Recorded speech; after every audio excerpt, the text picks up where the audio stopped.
په افغانستان کې موږ د کورونو د ګرمولو لپاره د یو ډول مایع ګاز نه بخاریو کې هغه دغې نه ګټه پورته کوو. همدارنګه د تیلو د بخاریو نه او د لرګو دا یو ډول ګاز د کاربن مونو اکساید په نامه باندې یو خطرناک ګاز یو لوګی دی چې دا نه په سترګو لیدل کېږي، نه خوند لري او نه بوی لري. نو په دې اساس باندې ډېر زیات خطرناک دی ځکه سړی پرې نه پوهېږي.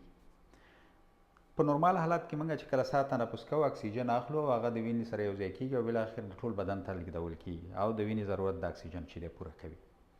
هغه انسان بدن چې کوم دی اکسیجن ته اړتیا لري هغه پوره کوي. خو کله که دا بخارۍ لګېدلې وي او موږ د شپې نه وي مړ کړي، نو دا هغه ګاز تولیدوي د کاربن مونوکساید او دا د تنفس د لارې یعنې د ساه اخیستلو د لارې پپوس ته ځي او د پپوس د لارې وینې سره یو ځای کېږي او هغه د اکسیجن مخه نیسي او بالاخره ټول بدن ته لېږدول کېږي او که اندازه ډېره زیاته شي نو د مرګ سبب کېږي. نو کله چې تاسې وده کېږئ دغه ګازي بخاري چې دی دا حتما چې دی مړې کوئ او دا لګېدلې مه پرېږدئ ځکه دا ډېرې زیاتې خطرناکې دي.